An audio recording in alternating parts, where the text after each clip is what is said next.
ایک ہے نماز ہم پڑھ لیتے ہیں، آپ نے سارا پڑھ لیا، سارا تعدیل ارکان بھی کر لی، لیکن اگر آپ کا اللہ کے ساتھ ڈائریکٹ کمیونین اور ڈائریکٹ کمیونیکیشن قائم نہیں ہوا تو نماز، جس کو کہ کہا گیا کہ الصلاۃ معراج المومنین، جو قرب حضور کو حاصل ہوا معراج میں، وہ ایک بندہ مومن دنیا میں رہتے ہوئے حاصل کر سکتا ہے نماز میں، اگر اس کی روح جو ہے واقعتاً ہم کا نام ہو رہی ہو، الحمدللہ رب العالمین الرحمن الرحیم مالک یوم الدین اہدنا الصراط المستقیم ایاک نعبد و اگر ہم واقعتاً ایسے کہہ رہے ہوں کہ ہمیں احساس ہو کہ ہم اللہ کے حضور میں حاضر ہیں اور عرض کر رہے ہیں، سجدہ کریں تو حدیث میں آتا ہے کہ ایسے محسوس ہو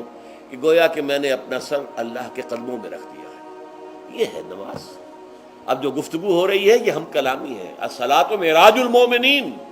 اہل ایمان کے حق میں یہ نماز جو ہے یہ معراج کے درجے میں، لیکن یہ نماز کیسے نصیب ہوگی اگر روح سوئی ہوئی ہے، دبی ہوئی ہے، پسی ہوئی ہے، مزمحل ہے یا مردہ ہے؟ یہ نماز کیسے حاصل ہوگی؟ چاہے آپ پانچوں وقت کی نماز پڑھ رہے ہو، چاہے آپ نے ہیبٹ بنا لیا ہو نماز کو، چاہے خوش بھی ہو گیا ہو، لیکن یہ کہ جب تک وہ روح بیدار نہ ہو، جب تک ہم کلامی نہ ہو، افلاق سے آتا ہے نالوں کا جواب آخر، اٹھتے ہیں حجاب آخر، کرتے ہیں خطاب آخر، جب تک یہ نہ ہو، جیسے کہ میں ایک حدیث قدسی انشاءاللہ آج سناؤں گا سورہ فاتحہ کے ضمن میں، کہ اللہ تعالیٰ کے سامنے جب کھڑا ہو کر انسان جب کہتا ہے انی وجہت وجہی للذی فطر السماوات والارض حنیفا، دائیں بائیں سے بالکل اپنا تعلق کاٹ کر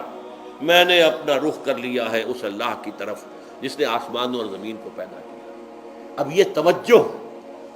وجہ تو اگر یہ تو ہے چہرہ تو ہم نے کر دیا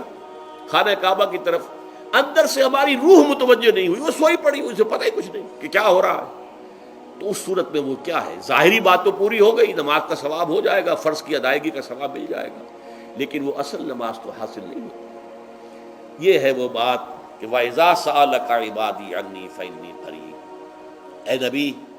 جب میرے بندوں کی روحیں بیدار ہو جائیں، توانا ہو جائیں، حیات تازہ سے وہ ہم کنار ہو جائیں، اور پھر وہ میرے بارے میں پوچھیں، وہ میرا تقرب حاصل کرنا چاہتے ہیں،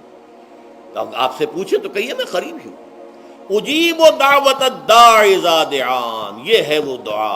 میں ہر پکارنے والے کی پکار، ہر دعا کرنے والے کی دعا کو سنتا ہوں، قبول کرتا ہوں، جواب دیتا ہوں جہاں کہیں بھی مجھے پکارے، اذا دعان۔ اس میں در حقیقت وہ مفہوم آ گیا ہے there and then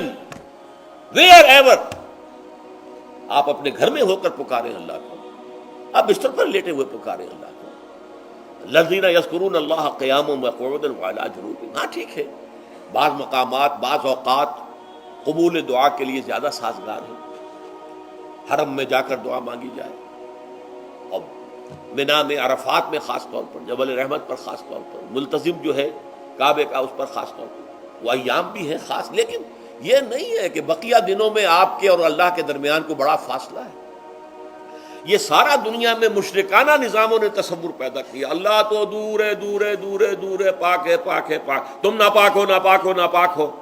اور تم تو بڑی پستی میں پڑے ہو، تم اللہ سے براہ راست ہم کلام نہیں ہو سکتے۔ کوئی درمیانی چاہیے، کوئی لنکس چاہیے، کوئی پجاری ہوگا، کوئی پروہت ہوگا، کوئی پنڈت ہوگا، کوئی پیر ہوگا، کوئی پادری ہوگا، کوئی پوپ ہوگا، اس کے ذریعے سے تم اللہ سے ہم کلام ہو، خود نہیں۔ اور جب ذریعے بیچ میں آ گئے تو ان کی مٹھی گرم کرو، ان کی چاپلوسی کرو، ان کو بھی جو ہے چادریں چڑھاؤ، ان کو نذرانے پیش کرو، یہ ہے بدترین ایکسپلائٹیشن جو مذہب کے ذریعے سے نوع انسانی کی ہوئی ہے۔ یہ دو ایکسپلائٹیشن دنیا میں ہوئی ہے تاریخ انسانی میں، ایک بادشاہوں کی طرف سے خراج دو ہمیں، محنت تم کرو گے کھیت میں، آدھا حصہ ہمارے پاس آئے گا، ہم عیش کریں گے، ہم سٹینڈنگ آرمیز رکھیں گے تاکہ ذرا تم بغاوت کرو تو تمہارا سر کچل دیا جائے۔ یہ ایکسپلائٹیشن بدترین، مانگنے والا گدھا ہے، صدقہ مانگے یا خراج۔ دوسری طرف ہم بادشاہ ہیں، ہم چندر بنسی سورج بنسی خاندان ہیں، ہم راجپوت ہیں،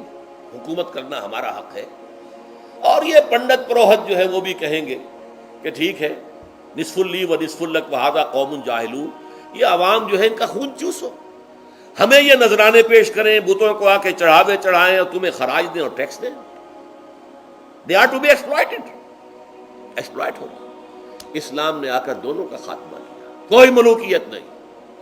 زکوٰۃ ہے تو غربا کے لیے، بادشاہ کے لیے نہیں ہے، یہ تو غربا کے لیے،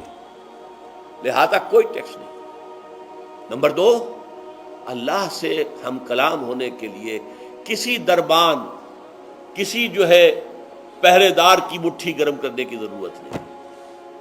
جب چاہو ہم کلام ہو جاؤ۔ دل کے آئینے میں ہے تصویر یار، جب ذرا گردن جھکائی دیکھ لی۔ یہ تو تم ہماری طرف متوجہ نہیں ہوتے، ہم تو ہر وقت کہتے ہیں،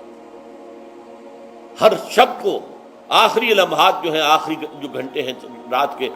سمائے دنیا تک ہم نزول فرما لیتے ہیں تمہارے لیے، اور پکارنے والا پکارتا ہے، حل من مستغفر فاغفر له، ہے کوئی استغفار کرنے والا کہ میں اسے بخش دوں؟ حل من سائل فاعطیہ، ہے کوئی مانگنے والا کہ میں اسے عطا کروں؟ تم ہی سوئے رہتے ہو، انٹا غفیر رہتے ہو، تمہیں ہماری طرف توجہ نہیں ہے۔ اگر ہماری طرف متوجہ ہو جاؤ تو جیسے کہ اقبال نے کہا کہ میرے لیے یہ دربان جو ہے، پیران کلیسا کو کلیسا سے اٹھا دو، کیوں خالق و مخلوق میں حائل رہے پردے،